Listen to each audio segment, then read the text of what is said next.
This episode is brought to you by Progressive Insurance. Do you ever think about switching insurance companies to see if you could save some cash? Progressive makes it easy. Just drop in some details about yourself and see if you're eligible to save money when you bundle your home and auto policies. The process only takes minutes, and it could mean hundreds more in your pocket. Visit Progressive.com after this episode to see if you could save. Progressive Casualty Insurance Company and Affiliates. Potential savings will vary. Not available in all states.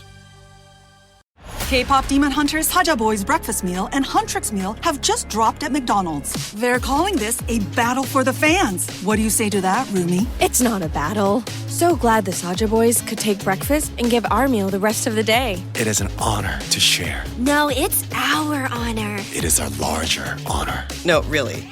Stop. You can really feel the respect in this battle. Pick a meal to pick a side. Ba-da-ba-ba-ba. At participating McDonald's while supplies last. Hello. My name is Inigo Montoya. You killed my father. Prepare to die.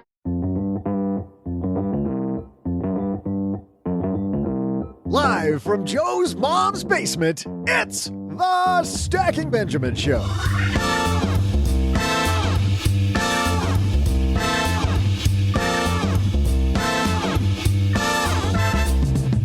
I'm Joe's mom's neighbor, Doug, and one of the biggest money lessons you've learned during your lifetime.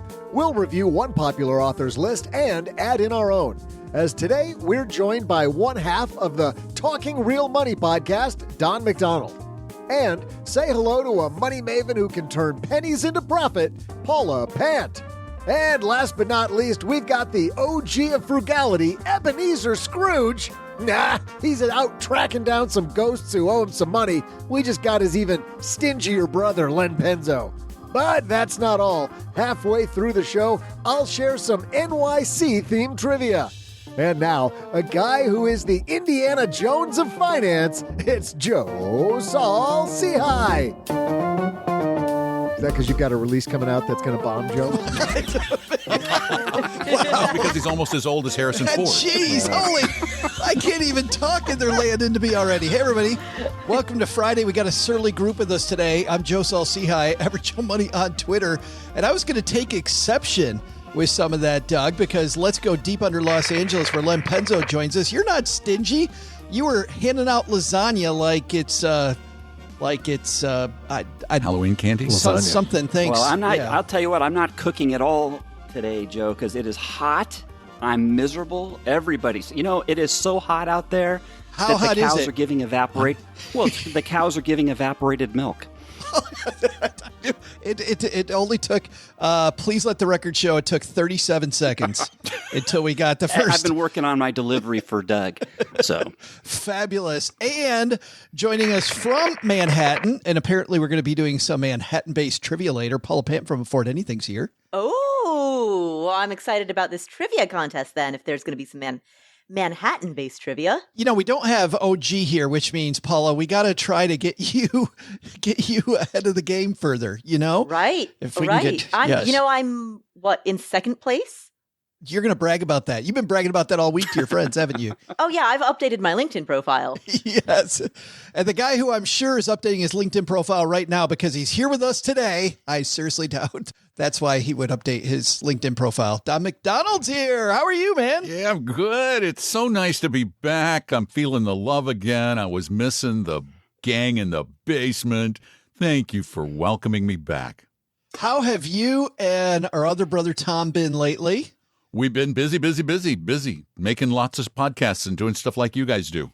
Just And keep for the cranking them out. 3 people that don't know Talking Real Money, I noticed on Apple Podcasts, they talk about shows that other people listen to, and they listen to your show. Mm-hmm. That obviously, because Paul is here and we're there, was always Afford Anything next to us. But then Talking Real Money's right after that. But for people that don't know Talking Real Money, tell everybody what you guys do. Oh, I bet you'll never guess. We talk real money. Shut up. Yeah, no, really. What we do is we do a slightly more investment-centric version of what you guys do is we try to guide people down a reasonable path to reasonable wealth in a reasonable period of time with reasonable expectations and reasonable risk. It's all about reason and just being sensible and straightforward. We rarely have guests unless it's somebody like Joe Saul-Sehy or Paul Merriman and his, in his little Robin Hood gang. But we don't have a lot of guests on because we don't want to have a bunch of people who are confusing people about what to buy and what to do. We want to keep it simple. So we've been doing this for literally ever. I mean, I've been doing a financial talk show now since 1988. Oh, my goodness. Yeah. Oh, my God. Way back when. Way back when. When there was actually radio back then. And by the way, Len's feeling really good about that because we generally rag on him for his age because he's like a year older than me. So I beat y'all. So how you feeling now, Len? I don't know what to say. I'm kind of verklempt from just this is awesome that I'm not I already got the old joke on Twitter on that you sent me, Joe. One of the stackers just couldn't resist making an old joke about me. Oh no! Did they really?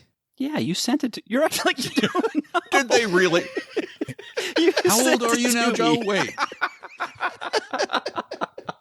Yeah. Oh, I guess they did. Yes.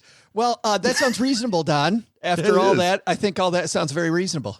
We got Don McDonald here. We got Len Penzo, Paula Pant, neighbor Doug is here. We're going to talk about one of famous authors' meditations about his life. And the reason for that is, it's halfway through the year. It's just over halfway through the year and time just slips by and you're like, where did it go? And I haven't done anything. So how do I look back and maybe get some good lessons? We're going to do that in just a moment. But Don, Sir. It's been a while since you've been on. Yes. Have you seen the updated list of rules when you guest on this show? No, sir. I have not seen the updated Okay, rules. hold on. I was not sent those. I'm sorry. Okay, just hang on because we're going to play them for you and everybody right now. In business, there is no room for guesswork. Every shipment matters. Every deadline counts. And when you're trying to keep operations running smoothly, the last thing you need is uncertainty. That's why reliability is at the core of USPS Ground Advantage. From the moment your package is first scanned in, it moves through a secure nationwide network, aiding in a timely and accurate delivery. You get near real-time tracking so you can keep up with your shipments. And with affordable upfront pricing, there are no hidden fees or surprise surcharges to throw off your cost sheets. It all adds up to predictable deliveries you can depend on, because knowing your logistics are handled lets you focus on everything else, your customers, your team, and the future you're building. Visit USPS.com/Ground Advantage to start shipping with confidence. USPS Ground Advantage. We mean business. Wow, Joe, that sounded like a sponsor spot, not the rules. Oh, I guess I pressed the wrong. I did that on Wednesday, Doug. Oh, I did it on Wednesday with Kate, and I did it again today. I thought I was just filling time for you. No, hold on. Let me press this button. This is the button with the rules. I had a breakfast mentoring meeting yesterday with a young woman who was just amazing. She is graduating from college with a degree in wealth management, and she reached out hoping for some pointers. And listen, if somebody's in Texarkana and wants to go into this beautiful field of personal finance and helping people get their money together, that is incredible. But even more incredible is how she reached out, how she was trying to network. And I was having a discussion that finding the right person and avoiding the wrong person for a role, that's what can make or break an organization. And we just don't see that many qualified people. So how do you find them? Well, Indeed sponsored jobs is a boost whenever you need to find quality talent. If you're hiring, Indeed is all you need. You can stop struggling to get your job post even seen on other sites. You'll match with quality candidates with Indeed's sponsored jobs. Get matched with and hire quality candidates who can drive the results you need. Reach candidates who meet your specific criteria like skills, certifications, or location. It drives me crazy when I'm matched with all kinds of people who aren't a fit. I don't have that kind of time. People are finding quality hires on Indeed right now. In the minute I've been talking to you, companies like yours made 27 hires on Indeed, according to Indeed data worldwide. Sponsored jobs posted directly on Indeed are 95% more likely to report a hire than non-sponsored jobs. Spend less time searching and more time actually interviewing candidates who check all the boxes. Less stress, less time, more results. When you need the right person to cut through the chaos, this is a job for Indeed sponsored job. And here's what's cool, Stackers. You're going to get $75 in sponsored job credit to help get your job the premium status it deserves at Indeed.com/podcast. Just go to Indeed.com/podcast right now and support Stacking Benjamins by saying you heard about Indeed right here at Stacking Benjamins. Indeed.com/podcast. Terms and conditions apply. Hiring, do it the right way with Indeed. Forget it, Don. Forget it. We're just going to go without the rules. How about that? Okay, because they confuse me anyway. I wouldn't follow them. But before we get started, can I ask a favor? Actually, I'd like to ask Dawn a favor. After the show, would you mind doing my voicemail for me? I think your voice is just, it's so awesome. Funny you should ask. I'm just doing voice work now. I've just started up in the voiceover business. So sure, I'll do yours for free. You're just awesome. Started. Don just noticed he's got like a gold voice where we'd all throw ours away. Len's if told we me had that his. a couple of times, and I went, I should probably start voice acting.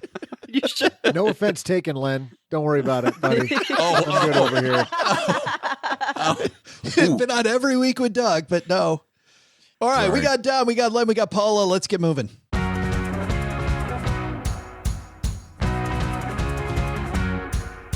All right, today's piece comes from a little-known author named Ryan Holiday. Paula, I'm not sure if you're familiar with this guy. I certainly am. He's been a guest on the Afford Anything podcast. Oh, braggy brag.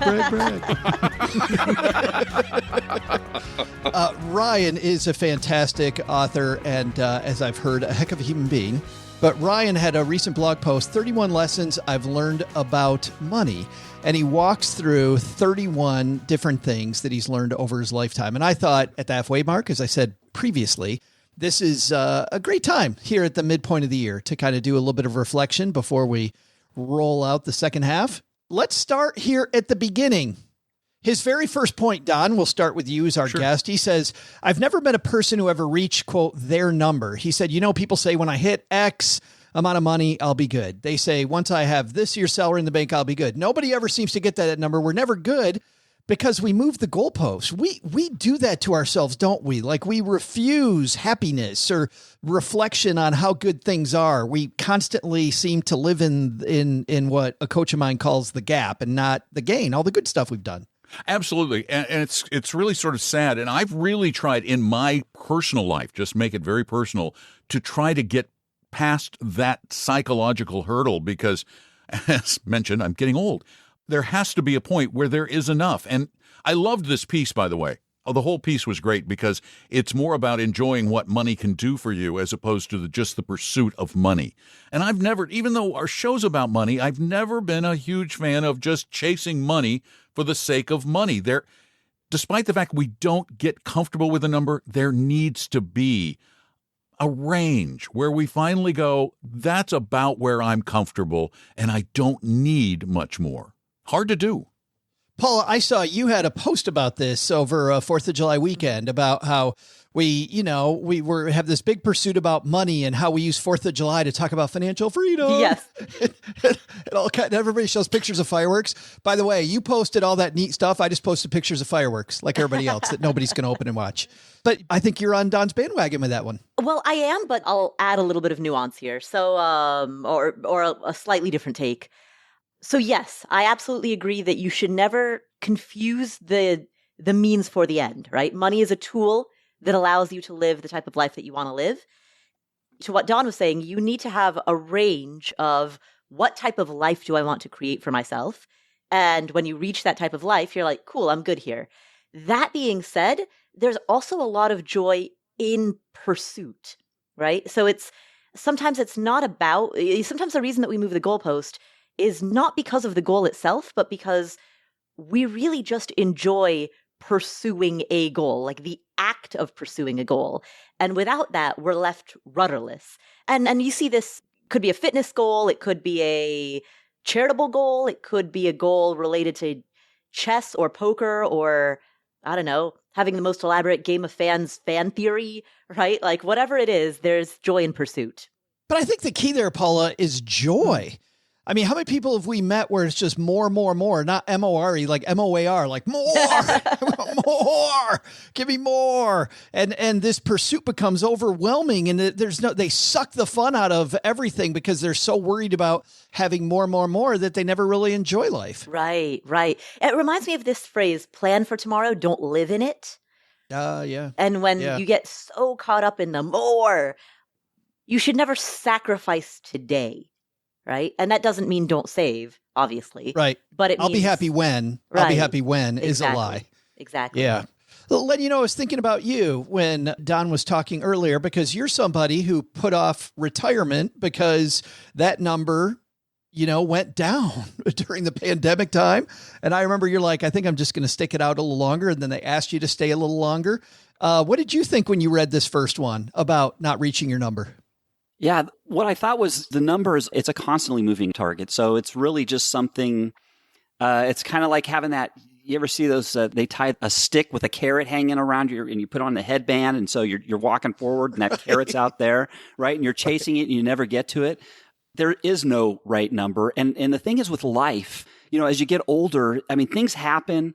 There's things you cannot foresee that come up and they could move that number down or it could move it up. I think Don hit it earlier where he was saying, it's like kind of like your lifestyle, or maybe it was you, Joe, I can't remember. But if you know what kind of lifestyle you want to live, it really doesn't matter what that number is throughout life because you know the kind of lifestyle you want. And so therefore, in a way, it's kind of like a constant almost. I mean, I think most people are uncertain. And I think they have bigger goals in retirement, and it's almost like they want to spend more. They think they want to have all this extra money so they can spend more in retirement, when in reality, it's actually the opposite. You actually spend way less than you anticipate you're going to spend in retirement. At least that's how it's been for me so far, and it's been really cool so far, now that I'm, 7, 8, 9 months into retirement. And I mean, it's great, actually. I'm like, man, I'm doing really well because I've spent way less than I anticipated. If you're not spending enough, let Doug and I come over and help you out, man. we can change that trajectory if you need it. No? I think that was a no. Sure. Yeah, come on. I'll cut you a check. Sure, no problem. He's just going to ignore you until you go away. I was saying, did that sound like a nervous laugh, Don? That sounded like a nervous laugh to me. Don't come over. But I can't say it on the air because people are listening. Lock the door, honey. Lock the door. Back to you, Don, this second one. It's important to remember what once seemed like a lot of money to you. He says, when I dropped out of college to work as an assistant in Hollywood, I took a salary for $30,000. I remember saying to myself, no joke, what am I going to do with all this money? It's pretty cool to remember that feeling. Yeah, I kind of remember that feeling. As a matter of fact, it was something I was going to mention a little later. When I was a young man, I accidentally stumbled into being a stockbroker. It was totally accidental. I was making a lot of money for the time, for the 80s. It was a lot. And it comes to one of his other points. Is I quit my job as a stockbroker to go into radio for $500 a month. But it changed my life. So, money, while it felt like a lot, and I never got, it wasn't until recently, literally like within the last 5 years, that I got back to an after inflation adjustment level to what I made in 1984 as a stockbroker. Wow. Money is again, that's why I want to come back to that whole point of not reaching the number. And this is the point of the article. We're not going to be really happy until we stop making the pursuit of money the goal and the excitement about the money the impetus for doing this. Yeah, and I'm wondering, Len, what's the core of his point here about $30,000 being a lot of money when he's young and remembering that? Well, I think the core that I'm taking away right now from Don is I should have been a stockbroker when I graduated. That's what I got so far from that. That's a takeaway. No kidding. I've tried to get my daughter to be a financial advisor because all the advisors I know are making huge money, and she's like teaching. What? What's she thinking? I think basically what he's, making $30,000 and, he thinks that was really great. I'm wondering if that's because, and I'm not sure what year that was that he was making $30,000, but maybe that was because his wants were a lot less and he hasn't he was living within his paycheck, and whatever his wants were at the time, he had enough discretionary income left over to feel like he was wealthy. He felt comfortable. And that's probably because of his, discretionary spending desires. They were lower. I'm sure if he was, looking for, he wanted to drive a Lamborghini and live in this huge mansion right off the bat, he'd think he was poor. But I think a lot of it had to do with his attitude about discretionary spending. That feels very true to me, Len. When I was really bad with money, I found that it didn't, the big lie was if I just make more, my life will be better. If I made 80, I would have spent 100. If I made 100, I would have spent 120. Made 120, I would have spent 140. And it was just, you can't out earn your bad money habits. Lifestyle inflation, they call it, right? I mean, so your salary goes up and so your lifestyle goes up, and you'll never win with that. You'll never win. And yet his next point here, Paula, Seneca said, poverty. Imagine Ryan Holiday quoting Seneca. Isn't that weird? I'm sorry. For people who don't know Ryan Holiday, that's what Ryan Holiday does. Yeah, he's well known for his stoicism. Yes. It was wanting more. He wasn't talking about poor people. He's talking about rich people, talking about people who are insatiable. Rich is having enough. I guess you're right. He's pounding that point home. Yeah, but I think there's a little bit of nuance here. So like Ryan Holiday and I are roughly around the same age. So if he was making 30 grand right out of undergrad, adjusted for inflation, that would be probably around 40 grand today. And so you graduated last week? Aren't the price of eggs 40 grand? Technically, actually, I did graduate last month. You see right back there, it's actually on camera. See that envelope that's right above my stove? That's my diploma.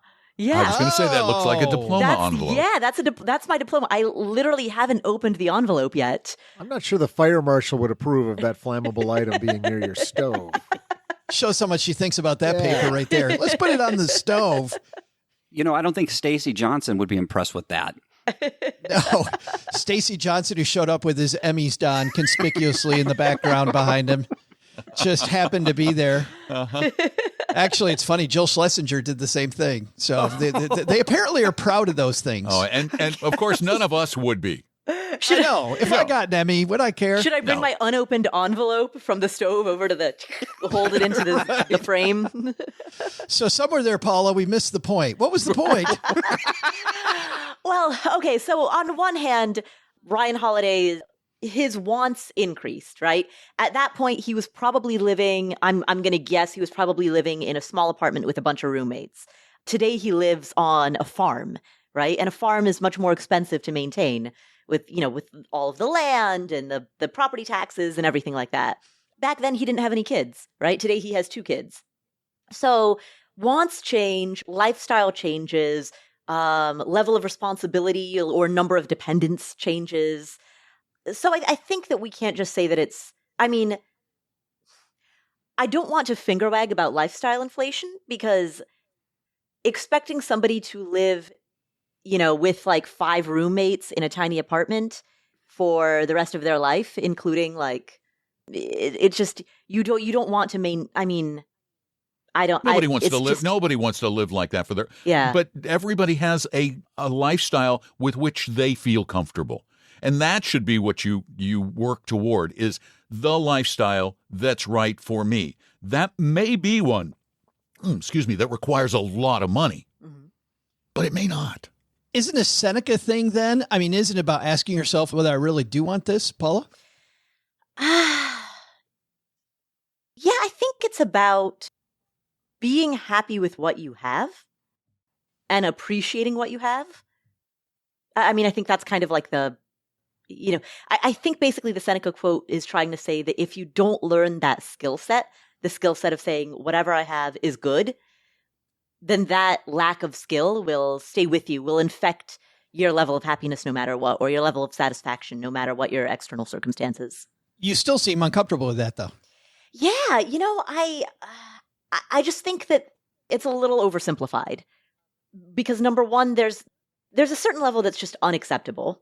Anyone living at an extreme level of this is just not an acceptable lifestyle shouldn't be asked to be satisfied with it, right? There are certain circumstances that are simply untenable. And I also think that there's an and here.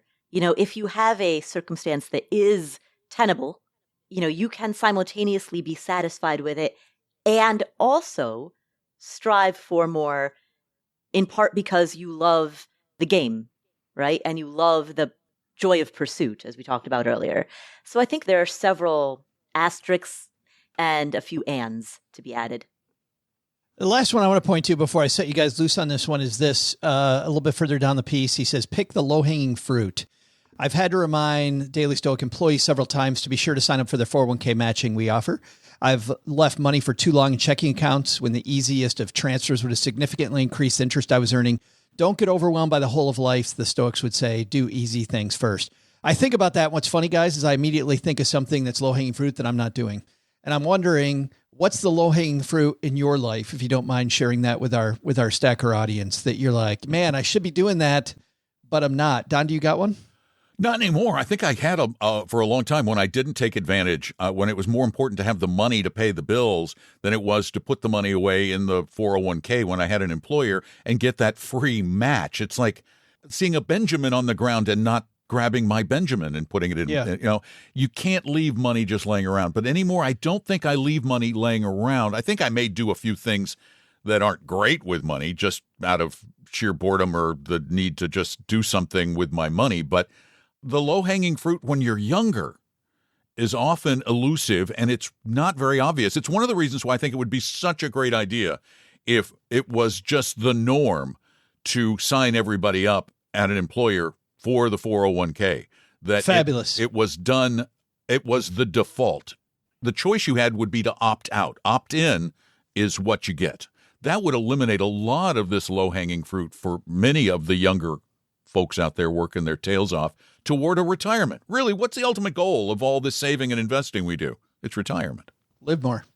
You know, and it's funny that you even bring that up, because you've seen the studies like I have that people are likely to keep saving if it's opt out instead of opt in. Mm-hmm. More people stay with it. Very few people actually opt out.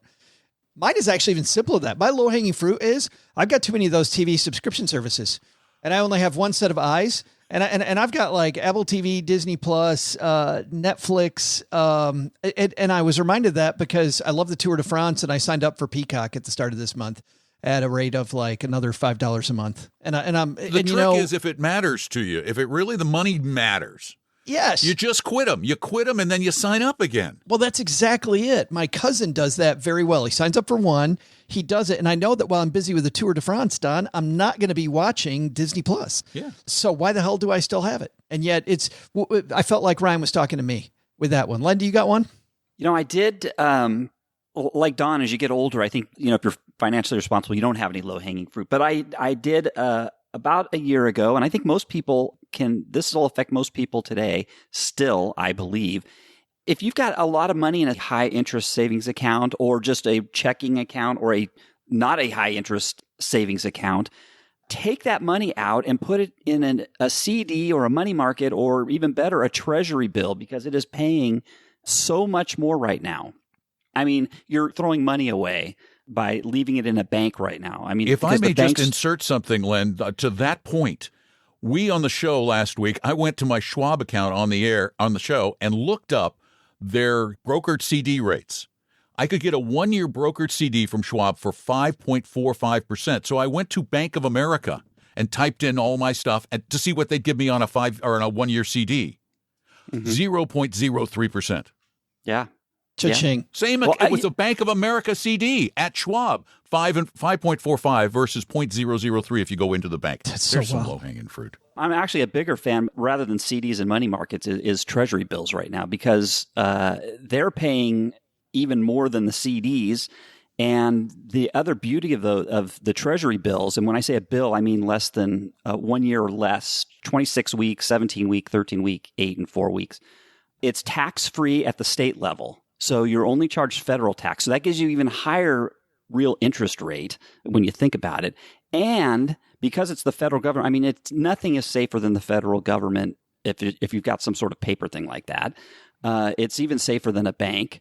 And treasury bills are not subject to gating fees, and they're not subject to crisis fees. They can shut down a money market, and you might not even be able to pull that money out of your money market in a crisis. That's not true for a T-bill. So, I mean, that's why right now I'm a huge fan of T-bills for savings accounts. Well, there's some low-hanging fruit. Paula, low-hanging fruit in your life right now? I definitely have too much money sitting in checking accounts, for sure, 100%. So yeah, it looks like I should be buying up some T-bills. Yeah, too busy getting that diploma you're trying to burn on that stove. I know, right? Did you say checking accounts, plural? Yes, like business and personal, both. Oh, all right. Yes. She just likes visiting banks. I love that bank. I love that bank. Loves those people. Now, if only they'd love her back. There's Paula's love life with banks right there. Let's do one quick one around before we go to the break. Guys, what's one on this list that you really like? Paula? I'd say the one about acceptance. So where is it? Acceptance. Come on. Acceptance. Boom. Acceptance is a difficult thing, but it's an important skill as you become successful. Accept that a certain amount of your investments will fail, that mistakes will cost you, that there will be fees, that you will have to pay taxes, right? Accept all of those things that are, some people just get very caught up in or let be thorns in their side. I love this quote, Paul. I don't remember who I heard it from, but the quote was around, we got to stop being so egotistical and thinking we're going to get it right all the time. Just realize we don't get it right all the time and have the bravery to fail forward and accept that we're not perfect and change it quickly. I like the courage to fail. I like that. I'm writing that down, actually. I thought that was super advice. I wish I could remember the source. Len, which one do you like? I really like the one about don't compare yourself to other people. I think a lot of us do that at times. It's just natural. You'll see somebody and they're doing really well and you'll be like, it'll bring you down a little bit. Or you'll feel like you're behind because you've done something wrong. And that's just not, it's just, don't do that. You worry about yourself. And that's the only thing that's important, and that you're meeting your goals and you're doing what you need to do to be happy. I think that one stuck out to me. I do it all the time, Len, and it truly is, as Mom says, the thief of joy. It truly is. It sucks the fun out of everything. Yep. Don, before we go to the break, which one's yours? When it comes to managing money, I think the most difficult thing people face is their emotions. And so I'm going to go with the discipline is hard. Oh, yeah. Your emotions will make some of the worst decisions you will ever make financially if you let them. And that's why that idea of automation that he refers to, automate everything, make it a rule, make it a habit, rebalance your portfolio once a year. Know what how you need to invest, what your risk tolerance is, and never deviate from that unless your tolerances or needs change. Find a way to create disciplines that are automatic behaviors so that you can control that stupid little lizard brain of yours that says, the world is ending. Well, it's funny because when he wrote that, and I love that one too, by the way, I just think that automation makes it so I can be a little less disciplined and I'll still be okay. If it's automated, I'm not going to mess with that. Then I'm going to get emotional in other areas. Well, that's what I say. Save your emotions. Yeah. Get them out of the money. Save them for your family. That's right. Save them for that horrible Thanksgiving dinner. Yeah. Yeah. We're taking 4th of July pictures. Right. Of fireworks that no one wants to see. That's it. Ever. Hey, I sent them to everybody. And then I saw that all over the internet. Nobody's going to open up and watch your 401k fireworks. I felt like that dude from the Progressive commercial, Len, where you're becoming your dad. And I'm like, let's send these to the family. These will be boring as Holy cow. I'm horrible. All right. Welcome to the club. At the halfway mark of, I got to start wearing dark socks up to my knees now with my shorts. That's going to be next. Sandals. At the halfway mark of every show, if you're brand new to Stacking Benjamins, we have this Friday competition between our frequent contributors, Paula Pant, Len Penzo, and OG. Don, you are playing on Team OG today, which means you have some good news and some bad news about this year-long competition. Which one would you like first? I always prefer the bad news. Get it out of the way. Well, the bad news is, even though Team OG has won the past 2 years in a row and currently has the Dollar Store trophy mounted right above where he usually sits when he's on the with show. his Emmys. Yes. Well, that is his version. That's our version of the Emmy. Nobody would consider us for an Emmy, so we just have the Dollar Store I Won Trivia Trophy. So the bad news is You and OG are in last place with 7 points. That's where I figured I'd be. That's the good news, not though, Don, disappointing. though, is that means you get to guess last because Paula Pant is in a really weird place. She's guessing second because she's in second place. I don't know how the hell that happened. I don't know what's wrong in the universe, but Paula's in second.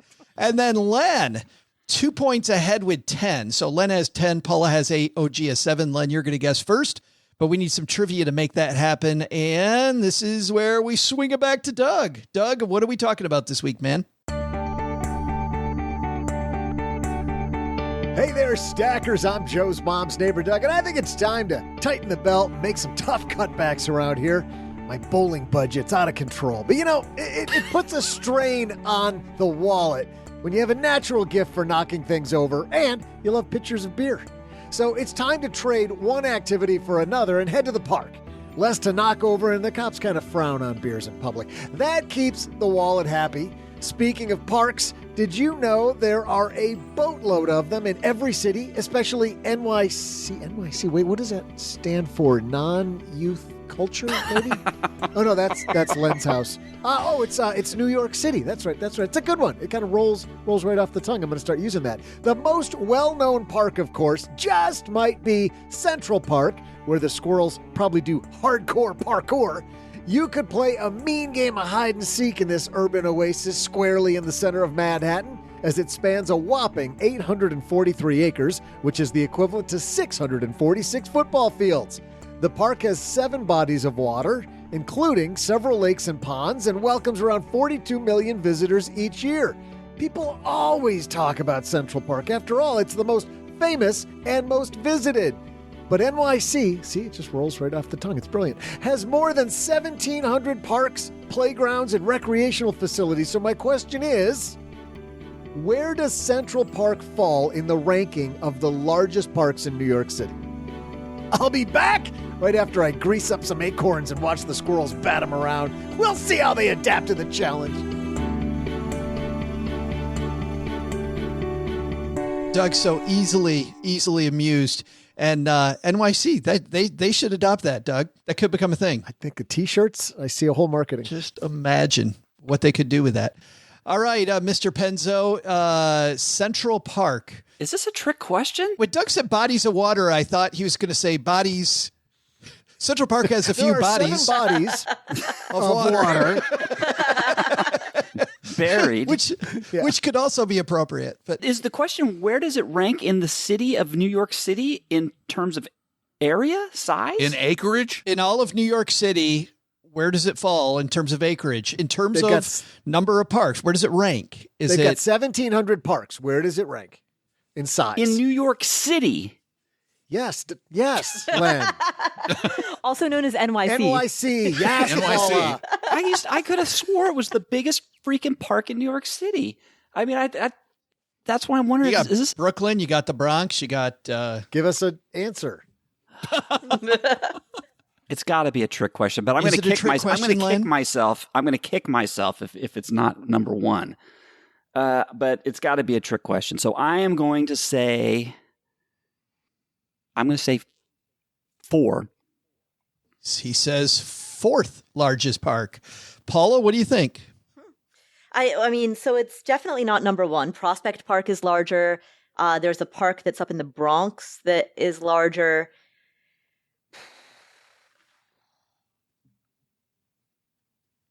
Dead air's awesome for entertainment. I know, right? This is great. Do you want sound effects? Don, can you do crickets? I do think he's close. I do think he's very close. Man.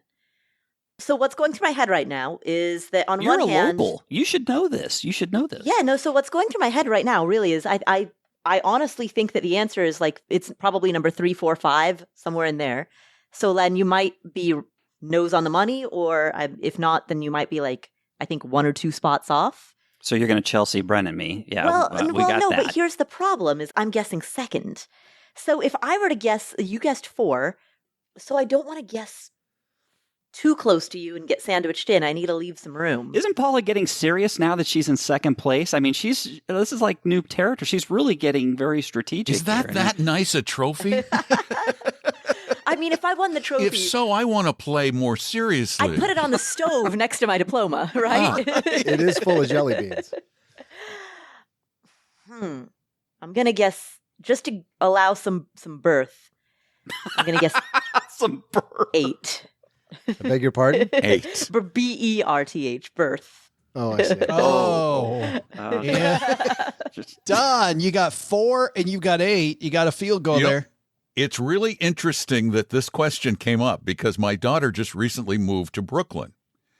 And we were talking about Prospect Park, where she's really close. And she goes there all the time. And I said, isn't Central Park the biggest? She goes, no. How many bodies are in Prospect Park? Probably a lot. But the one in the Bronx, which I think is I don't know. Yeah. She said there's one in the Bronx that's bigger, Prospect, and then Central. Since she just told me this 3 days ago, I'm going to go with 3. Don takes the under. We got 3. We got 4. I'm pretty sure on this one because I trust my daughter. She's a teacher. And we got 8. I'd love to tell you right, Don, but we're going to make you wait. We'll be right back. This episode is brought to you by Progressive Insurance. Do you ever think about switching insurance companies to see if you could save some cash? Progressive makes it easy. Just drop in some details about yourself and see if you're eligible to save money when you bundle your home and auto policies. The process only takes minutes, and it could mean hundreds more in your pocket. Visit Progressive.com after this episode to see if you could save. Progressive Casualty Insurance Company and Affiliates. Potential savings will vary. Not available in all states. What would you do if your online store converted 36% more shoppers? You could take 36% more vacation. Another pina colada? Yes, please. Open a new retail location with 36% more square feet. Fantastic. Hire 36% more help. You're hired and you're hired. Shopify has the world's best converting checkout, up to 36% better than other e-commerce platforms. What you do with those extra sales is up to you. Switch to Shopify today at shopify.com/listen and get a $1 trial. Shopify.com/listen. Len, you kicked this off by thinking it might be the biggest. I think based on what Paula and Don both said, you're happy you didn't go with 1. Well, I'm a Southern California. I had no idea. I thought it was the biggest park in New York City. I never even heard of Prospect Park. So yeah, this is a surprise. I learned something today. Yes. Paula, feeling good up there around 8? No, I think Don has it. I think Prospect, then Van Cortlandt. No, number 1 Van Cortlandt, number 2 Prospect. I think number 3 Central. I think that sounds right. And Don, how mad are you going to get at your daughter if you blow this question? Not at all. That's because very I nice. get nothing if I blow this question. I lose nothing. I gain nothing, except for the OG's undying love, which I haven't felt expressed. So what do I know? For the record, Don, I'm going to be mad at your daughter if you're correct. So okay, well then that's better. There we go. All right, Doug, who's writing this thing? Hey there, Stackers. I'm wildlife enthusiast and outdoor referee, Joe's mom's neighbor Doug, and I am sharing trivia on the most visited and talked about park in New York, Central Park. The park covers close to 843 acres and is about 2.6 miles in length as the crow flies, but has 58 miles of pedestrian paths. Sure, it's popular with tourists and is in lots of TVs and movies, but my question was, where does it fall in the ranking of the largest parks in New York City? Well, Paula was off by 3. Don was off by 2, and Len was off by just 1. It's actually the 5th largest park in New York City. For those of you who are interested at home, Pelham Bay Park is actually the largest at 2,700 acres. The Greenbelt. Pelham Bay's a park? Pelham Bay Park in the Bronx, 2,772 acres. Greenbelt, Staten Island is 2. Van Cortlandt is 1,150 roughly. Flushing Meadow, now actually I think it's Fresh Kills Park is going to be 4 at 2,200 acres, and then Central Park. So they got a lot of land, but most people like Len only think, when you say New York City, you think of Manhattan. You don't think about all the other boroughs. Wow. So, Paula, the local, you were the furthest off, proving how much I can't you believe struggle I with this literally game. said that I don't want to guess 5. I was like, Len guessed 4, so I don't want to guess 5. That's too close. God, that's got to be How embarrassing. many weeks in a row, Paul, have we said whatever you think, you should do the opposite? And Len, congratulations, OG. You're welcome. And Don, I'm good with your daughter again. Don, we're Okay, back I knew on you good would terms. be. All is right in the world. Yes. By the way, Paula, Prospect Park, second biggest park in Brooklyn. Not even the biggest park in Brooklyn. Whoa. Wow. Whoa. It doesn't make the top 10. 526 acres, second behind Marine Park. Wow. Boy, was she wrong. She was Boy, way I feel wrong. stupid. That's really crazy. I thought it was by far the biggest park. That's amazing. Yeah, and yet you were right. So hush. Yes, I was. Well, sometimes that happens, Don. He's humble bragging. All of our stackers got something to talk about around the water cooler of the virtual Zoom call today.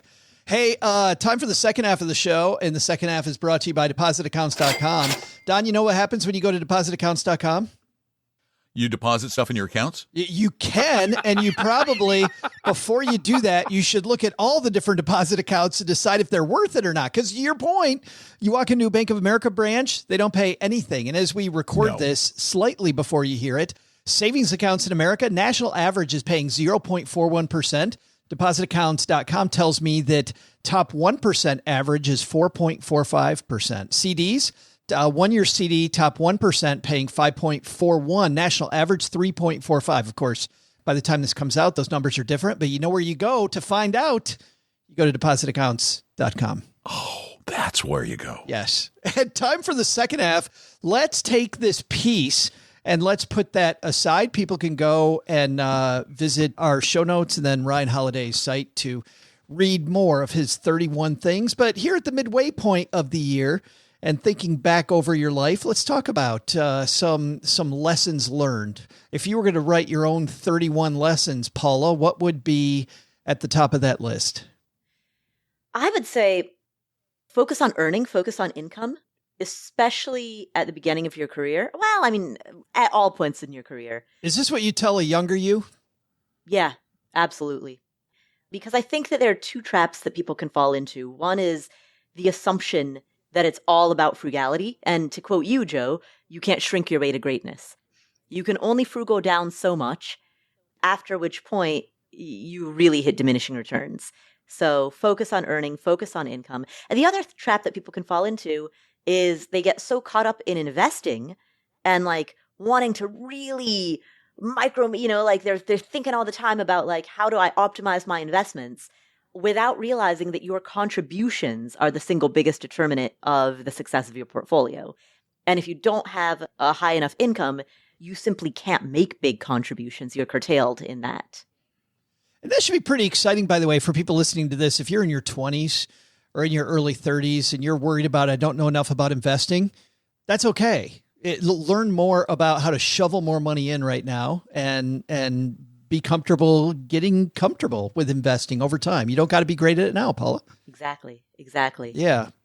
Len, how about you? What's one you tell a younger version of yourself? Wow. There's one I learned the hard way. He's struggling to remember that far back, Joe. The one I learned the hard way is a good deal. When you're making a deal with somebody else and you're bargaining or going back and forth negotiating, a good deal is when both people walk away from the deal happy.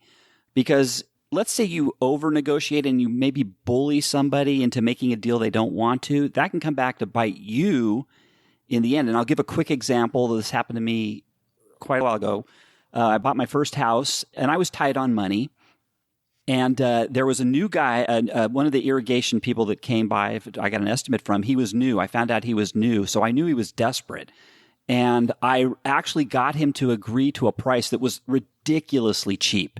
He just wanted the job to get some money. And I was just trying to get things as cheap as possible. Well, you know what? I paid for it at the end because he used to make the price work. He used substandard parts.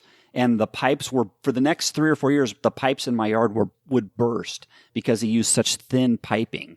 And that's because I had forced him down to a price that was so low that, it was detrimental to me as well. He got his money, but in the end, I was the one that paid. I was laughing at first. He was laughing at the end. So, make sure when you're dealing and negotiating, you want both people to be happy. Don't try to take over an advantage of somebody.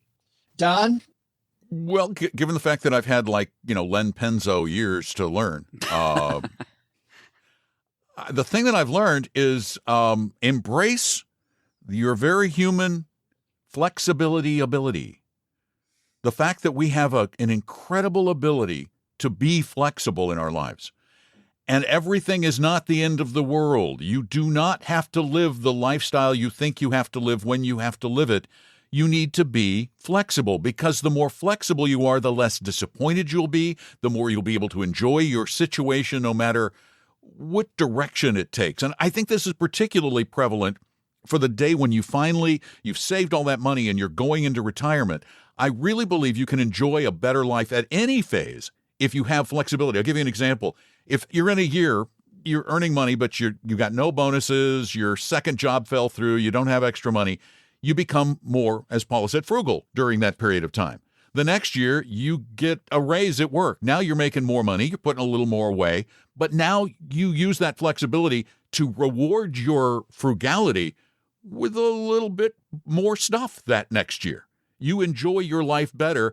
And so it's like the puppy downstairs. You know, when the puppy does well, I reward the puppy.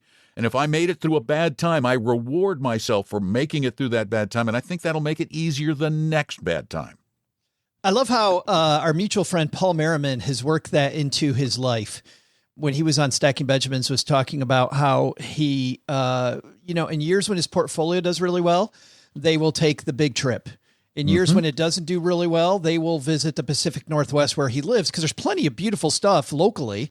And he will be very flexible about what his plans are, just based on life and what happens around you. And so he's happy no matter what the market does, but also it's built right into his life. And I also feel like, Paula, when you and I are answering questions on Afford Anything, how many times have we told your Afford Anything community that too many people solve for optimization, not enough people solve for flexibility? Yeah, exactly.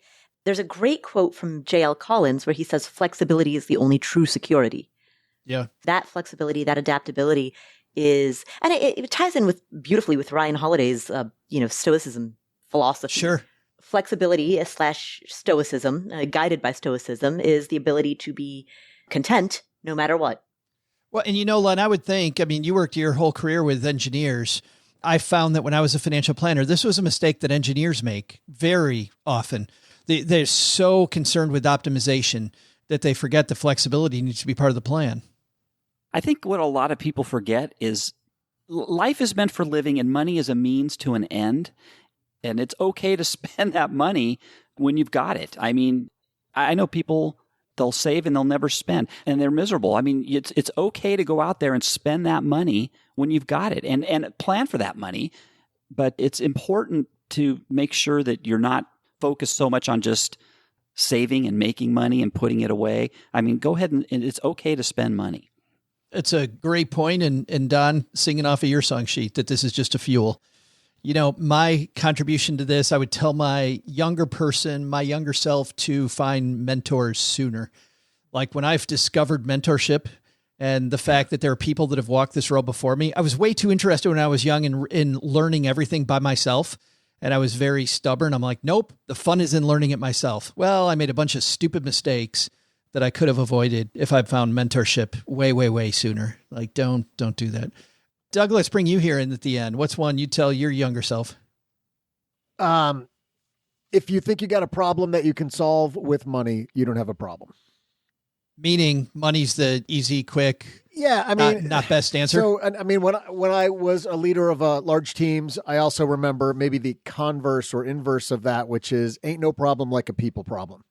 Those are far more difficult to solve. The complexities of the human mind and and emotions and all of the context that goes with interpersonal challenges.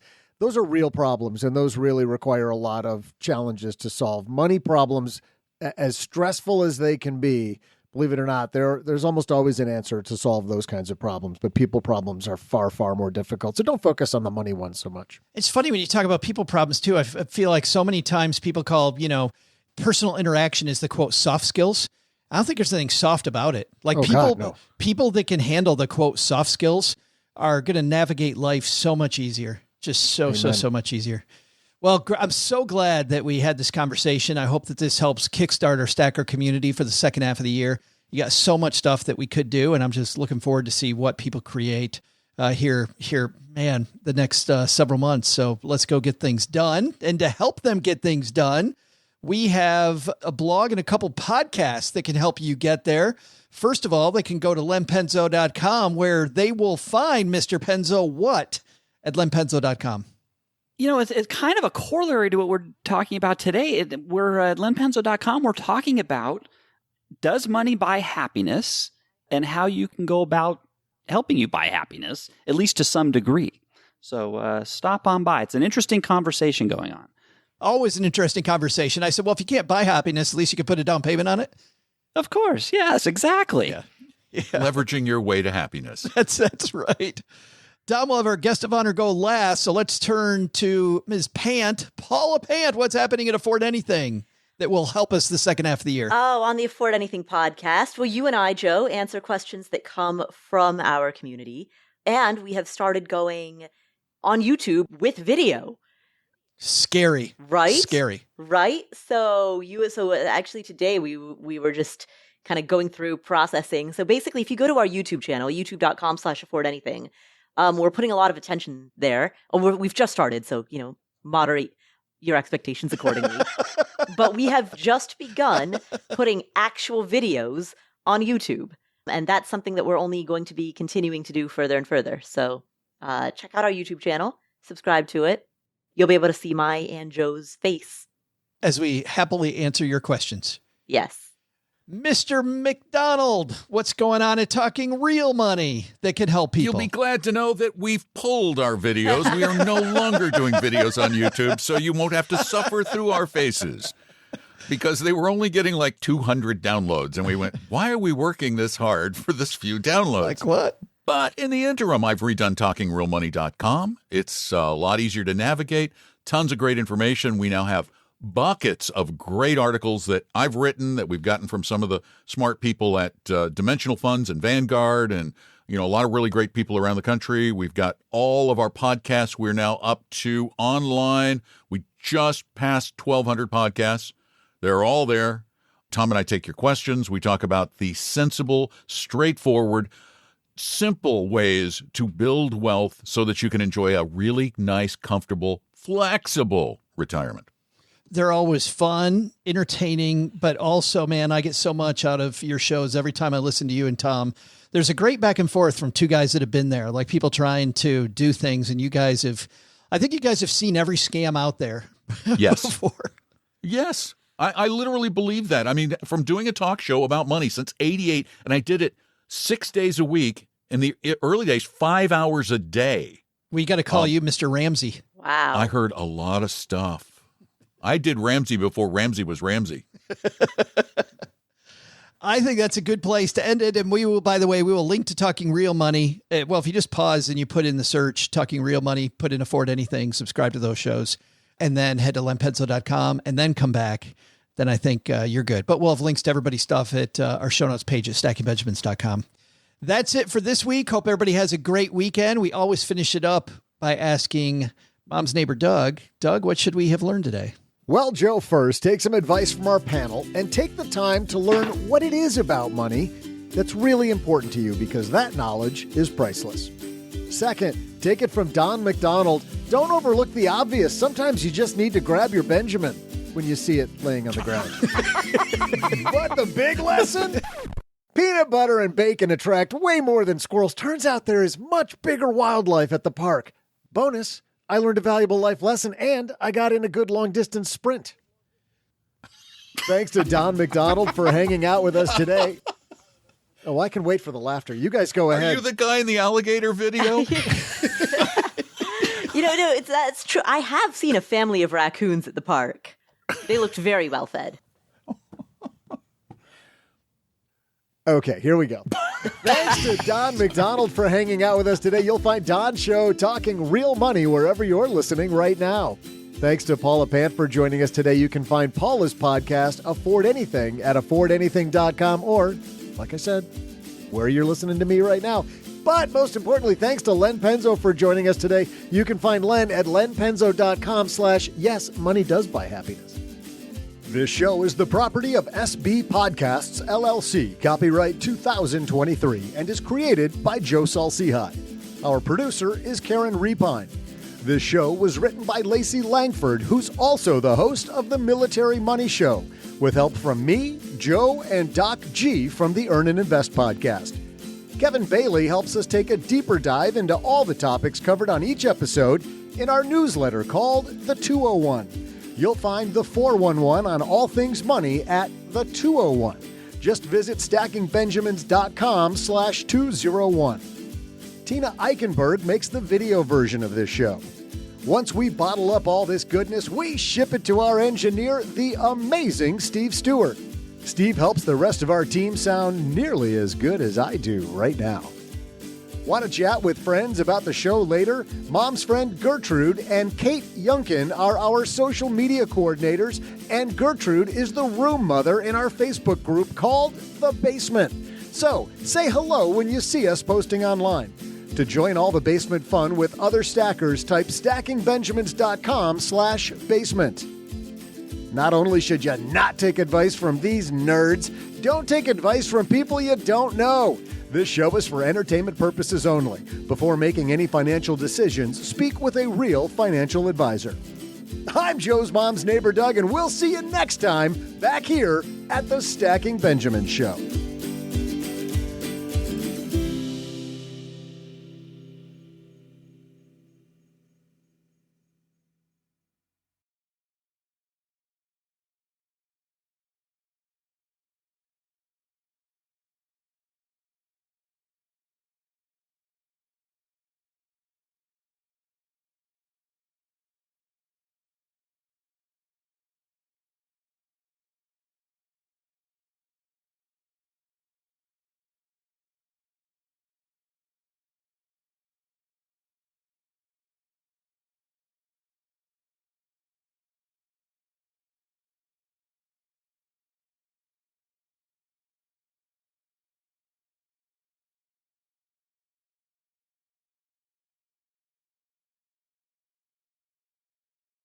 Don, with you being on the radio and Len, you being the leader of a band, and Paula's deep knowledge of anything cultural. God. Said no one ever. I was just thinking we should talk about music, about maybe some bands that you guys like. And part of the reason I bring it up is, Don, with you on the radio, and then I just happened to have a song playing from a band, and Doug was like, what is that playing? And I played it for Doug, and that's a band he'd never heard of before that ended up talking about Duran Jones. Duran Jones. Oh God. So that album was unbelievable. But then I went and listened to his two subsequent albums, and he like changed genres. He does. Didn't like it as much, but that album where he kind of goes late 60s soul, kind of mid 60s soul, fantastic. Fabulous music. Len, I think you'd really like this, Duran Jones. I'll have to check it out. How long have they been around? Man, I don't know. Well, that album, Joe, that I loved was from 2018. Okay. Yeah. And then he's got a couple newer than that. Len, what's a band that our stackers might really like that they've never heard of that they can go check out? Gosh, you know what? You're asking an old guy about bands that probably younger people would listen to. It's kind of a pretty new band. My daughter got me into him, actually. That I went and saw him. I saw him in concert in October. And they're one of my favorites now. Is Bad Sons. I love Bad Sons. Bad Sons. Bad Sons. I would highly recommend them. They've been around since 2014, I think. So but fantastic. It has like an 80s vibe to them, which is maybe why I like them so much. But Bad Sons. I do like bands that have a retro vibe. I mean, I think that's why I liked Amy Winehouse so much back then, was because just her ability to, I don't know, have some respect for history while at the same time making a sound that was totally new was just blew me away. Don, I know you weren't doing music on the radio, but there must be. Actually, I did a stint on FM, but did you? Not long. There's got to be some obscure band then that you know from any time frame that didn't get the love that they should have. Oh, there's so many of them. The Canterbury bands from England in the 70s, the 60s and the 70s, like the 1670s? in the North, 60s and the 70s, the 1670s. These were guys who just scratched little lines in the pavement of Rome. Anyway, the band called Hatfield in the North and one called Caravan that were very obscure, but a couple I like that are new. Hatfield. Wait a minute. Is it Hatfield North? Hatfield and the North. And the North. They're out of England. They're Canterbury. Oh, here bands. they are. Yeah. Kind of obscure stuff, but good. But today, the couple of bands, there was a big T-shirt thing on Ted Lasso where the writer wore a Midlake T-shirt. Midlake is a tremendous band. I don't even know. They're out of Midlake. Texas, and it's a very sophisticated 70s prog rock kind of sound. Oh, cool. So they're very good. I like them a lot. Another Texas band that I like that I don't know, a lot of people might know is I'm going to mess up this name. And people are going to shout at their device. Is it pronounced Khruangbin? Khruangbin. Khruangbin. Yep. The band that does Texas Sun. Yeah. And I can never, if you guys haven't heard the song Texas Sun, I mean, that's a few years old now, but just great Texas. You'll never infused. spell Khruangbin. Yeah. By the way. That's why I'm looking up Texas Sun. Yeah. It's Khru. So there we go. Angbin. Khruangbin. Khruangbin. All right, Paula. Sounds very Nordic. Paula's going to say there's this person nobody's heard of called Taylor Swift. Yeah. I'm actually a big fan of EDM music. And Good. So, there we go. I'm looking through my Spotify recently played right now. A couple that I recommend: Sin Cole, SYNCOLE, Sin Cole. They just put out they released a new single called Lovely Day, and it's lovely. Okay. You'll have a lovely day when you listen to Lovely Day. Oh, I see Sin Cole right here. Yeah. Let's see. Leaky Lee, LYKKE. Oh yeah. Yeah. She's great. Yeah. Oh yeah. There's a song, I Follow Rivers, the Magician remix. Yes. I listen to that on loop when I'm like working out. It's so That's good. a song that goes, I follow. I follow. Yes. Oh, it's so good. I should have even done that because now I'm going to be singing that damn Right? song all day. Right? Literally. Yes. Got your earworm. Yeah, that is. I totally I is. will get on the elliptical machine and I will play that on repeat and then just zone out. Yeah. Yep. It's just Good stuff. fantastic. Hey, I've got some trivia. So Paula Stay in mentioned your a song lane. called Stay in "Lovely your lane, Day." Lane. Lovely Day, and I think Don would know. Remember Bill Withers? Oh, yeah, Don? sure. Yeah, absolutely. He had a song Lovely called Day. "Lovely Day," Lovely Day. and it's the record for the longest held note on a I can song. remember the note. So he held Day. he held the note. He held it for like 29 seconds. So that's the record for the longest note held on a single. I guess it's a charting single. I would have never guessed that. Well, and that's what we do here, Don. We drop the mic about Bill Withers. That's why I keep losing in trivia every time I'm on the show. We should stop right there. That's good. You're not asking me for my music? What the hell? No, we should stop. Oh my God, I was so excited for this question, and then you're just ready to hang up the phone. That's not the first time Does that's it all happened. the freaking time. Doug, do you have one? Yeah, Donny Osmond, you jackass. Starship. We built this city.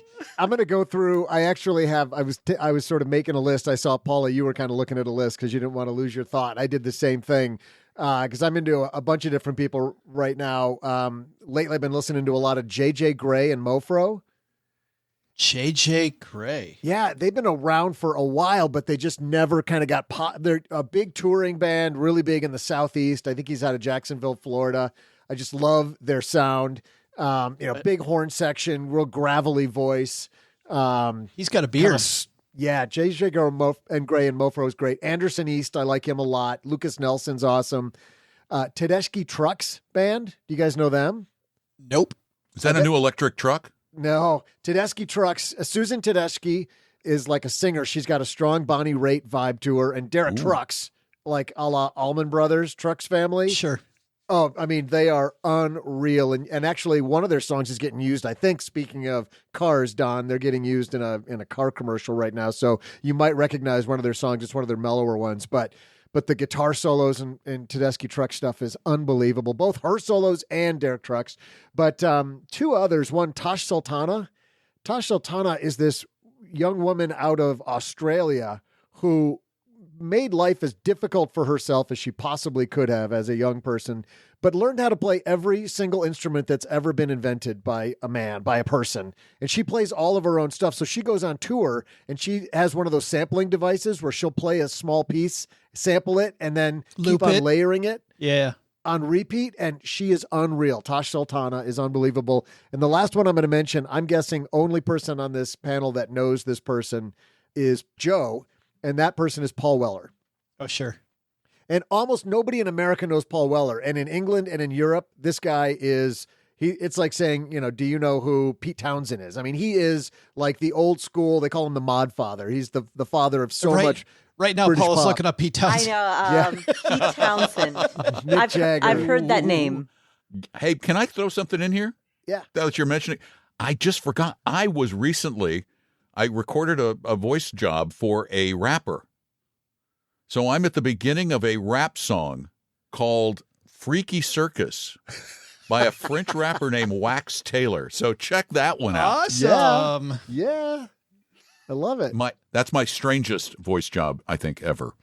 I love it. Freaky Circus, Wax Do you Taylor. know what's coming after you? It's on Spotify. Yeah. Have you listened to it, Don? Have I listened? Yes. I play it, but then we're going to get a takedown notice immediately. So, so I can't. But it's on you. It's so frustrating. Yeah, Freaky Circus. Go listen to it. And Paul Weller. And all those other bands. All of which sounded like I got a whole list now. I know, right? I'm excited. Hey, Don, were you good at? I think the term is hitting the post. Hitting the post when you were in your music DJing. Oh yeah, I was really good. I was good. Not now. Apparently, I can't hit the post on this kind of a thing. But yeah, no, I was actually relatively good at it. You had to be on talk radio too because you had hard breaks. What does hitting the post mean? Doing an intro into the song, and when you come right in, boom! There's the lyric. Right. It's like hot as heck here in Los Angeles, and it's 75 degrees, and we're gonna be, and bam, right when the guy starts singing, There'll be like shut 10 up. seconds of just instrument before the person starts singing, and the DJ's talking over the instrumental, and then the second that the singer is going to start singing, Don stops talking. Wow, yeah, That's hitting your post. Quite a skill. I think maybe we missed this post. Yeah. Oh, we totally did. We blew right through it.